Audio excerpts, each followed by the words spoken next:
Hi, it's time to talk about dreams. So, a few days ago, I had a dream that I was at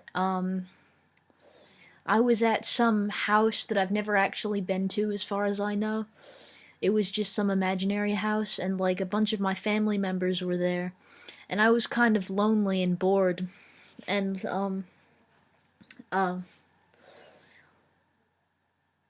the members of Metalocalypse were there, but not really. It's really hard to explain or even remember, but like they were kind of there.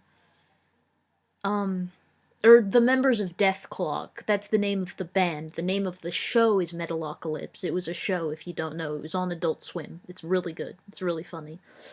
Um, anyway, um, uh,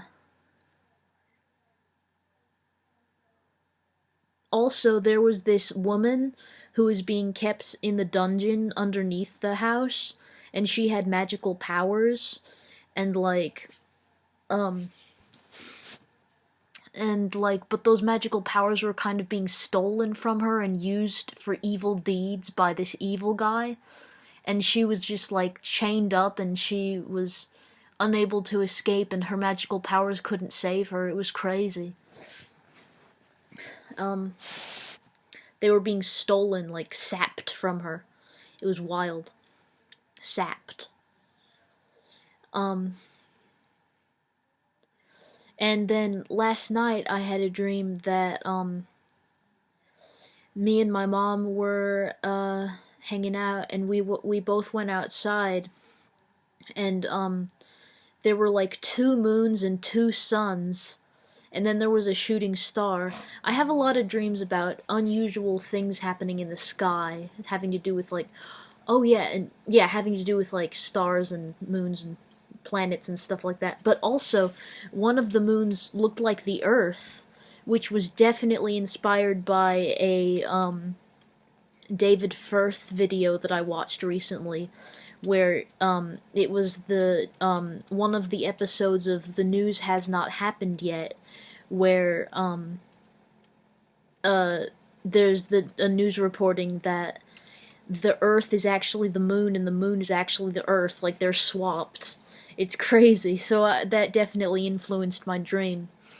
And also, after that, after we saw all that, we went back inside, and then we started watching an episode of Flapjack, and it was not a real episode. It was a dream episode where like there were these guys who were like kidnapped by these pirates. Like they were just regular sailors kidnapped by pirates, and they were Flapjack and Captain Knuckles and Bubby and all of them. They were nowhere to be seen.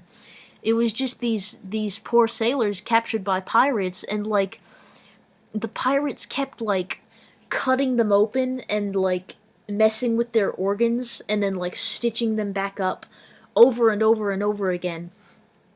It was mainly just one guy that they were doing that to. It might have just been one guy and not multiple guys. I can't remember any other people, actually, now that I think of it.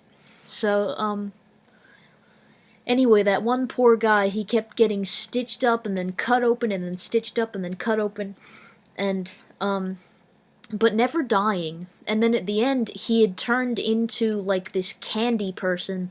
Like, if you've seen, Flapjack, you would know that, I believe it's, I can't remember what character it is. It's the guy who owns that candy bar. And I don't mean like a candy bar like what you eat. It's like a bar for alcohol, but instead of alcohol, it's candy.